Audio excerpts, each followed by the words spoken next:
Alright, I'm gonna go ahead and try and hit you with a little bit longer video this time. I haven't done one of these, all I do is shorts. Um, Background. I lived in Minnesota all my life. I became homeless December of 2023, December 1st of 2023. I was in the shelter for a couple months. I ended up getting kicked out because I stuck up for the people that were being talked down to by staff. That resulted in my ejection from the shelter for 10 days. Out of spite, I ended up living under the bridge next to the shelter for about 4 or 5 months. After that, I left the inner city and went out to the suburbs, and I was staying in parks. And then from there, I took a bus and I went out to some rural cities, and I ended up staying at a campground after I walked 42 miles in 24 hours. At that campground, I was given a bike, and I biked roughly about 100 miles to a small town on the west side of the state of Minnesota. While there, I found a job. Unfortunately, the place that I was going to be staying, which was at a place from a chick that I met off of Tinder, don't do that long term. One night's okay if you need like a place to shower and like whatever. I definitely use Tinder. I offer to cook for you in exchange for a 10-minute shower. That's all I need. That said, she said that I could stay with her. I didn't know she was a drug addict. Kind of suspected it when I got there. She ended up kicking me out the day before I started my job in that city. I worked that job for about a week, and then I came across a situation where I was at a campground while I was working that job, and I met somebody there that had a place for me to stay, but it was in a town 25 miles away. So you can go back in my shorts, and that's kind of where this journey started about 108 video shorts ago. I spent my time in that new city. Boots, knock it off. My clothes are not for you to chew on. I spent a couple months in that new city. I was actually picked up on the side of the road by a kind person. Knock it off. And what had happened is I had to walk between the cities there because I ended up getting a ride. It was late at night, blah, blah, blah, blah, blah. That's a different story. Anyways, on my walk back to go get my camp gear, all my clothes, I told the universe, I said, I know I have to put in work here, so I'm willing to walk 3/4 of the way to the city that I gotta be in. If I make it 3/4 of the way, will you find me a ride the rest of the way? And sure enough, I was just about 8 miles out, and somebody stopped on the road and said, "Are you walking for a reason?" And she picked me up and gave me a ride. She ended up giving me a ride back to and letting me stay in her camper. We became really good friends. That's who I just had to say goodbye to.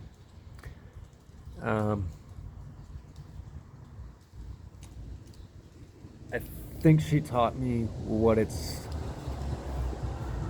is to finally be accepted. I'm not perfect.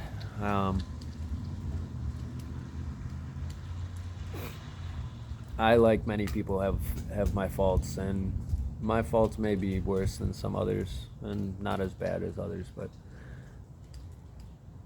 you reap what you sow, and I do fully believe that, and I'm trying to turn my life around. I'm trying to be the man that I want to be, that I feel like I was always kind of held back from being because there was always something wrong with me. I was in, 4th grade when I was diagnosed with ADHD, and then I got put on a bunch of different medication. The worst thing that could have happened to me was that, because I just felt like there was something wrong with me all of my adolescence, when in fact there really isn't anything wrong with me. I just operate different than people. I understand things quicker. I have a photographic memory. Numbers are easy for me, so I never had to show my work, and I always thought it was cheating. You know, I just could never do anything right. Turns out in my adult life, I'm actually really versatile when it comes to working. I managed a food truck for a while. I worked for CenturyLink when it was CenturyLink, and I had made a suggestion of how they could save $300,000 a year when they took over Quest by changing hours from Salt Lake City and the St. Paul office in Minnesota, and they wouldn't have to pay differential pay because we were union workers. Anyways, I got a letter of recognition for that.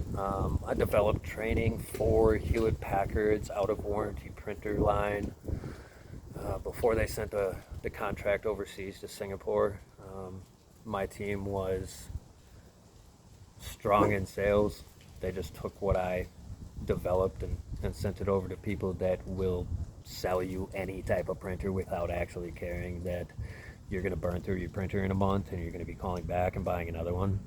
I don't operate like that. That's not how I do sales. Do sales with honesty and you will be successful. Word of mouth goes a long ways. Look, I'm rambling because I'm really in my feelings. I'll tell you that, I'll be honest. But so the goal here from now, because there's no wallowing in the past and wishing whatever, I just have to figure out how to load all of this stuff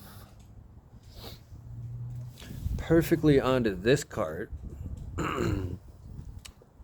hook it to that bike, and then I got to figure out where I'm going to sleep for tonight. I have a bag of snacks and stuff, so I'm not entirely worried about that. Throughout my journey, I'll probably be stopping at churches and food shelves for assistance. At the end of the day, I'm not afraid to work for anything either. I'd rather offer work than just be given something. I've done it plenty of times, actually. In the year that I've been homeless, I've gone into restaurants and asked them, hey, I cook in kitchens, I manage kitchens, I'm down and out right now, can I just wash dishes for you, for an hour or something, grab a burger? And most private establishments are 100% down with that. I mean, a lot of them won't even let you in there just because of insurance. They'll just hand you a burger because cost for a burger for them is really around $4-5. Yes, restaurants use a 3 or 4 times multiplier because they only make about 25 to 35 cents on the dollar that you spend with them because of taxes and business operations.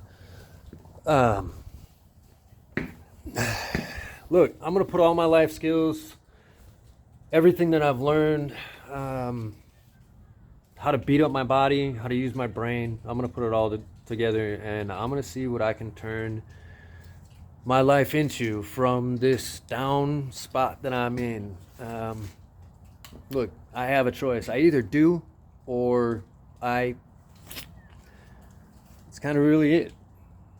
I choose not to. I was a heavy alcoholic for 15 years, and earlier this year after my mother's passing, I got sober. Stupidly, I don't know why, I lost a lot of time with my mom because I was a drunk. I mean, I do know why. I was destroyed. I was depressed. There's a lot of things that have happened in my life. Just for example, I've lost more people in my lifetime than I am years old. So it's always fun to deal with. Look, I'm gonna leave you all with this. When the unknown is at your door, embrace it. Move slowly. Step with intent. I'm sorry. Here you go. Let me just give you this quote I wrote. Everybody deserves compassion and empathy. Respect is earned. So step softly, move with intent, and live with passion. and go take a chance. You never know what you'll discover about yourself and how resilient, strong-minded, and strong-willed you really are when you put yourself to the test.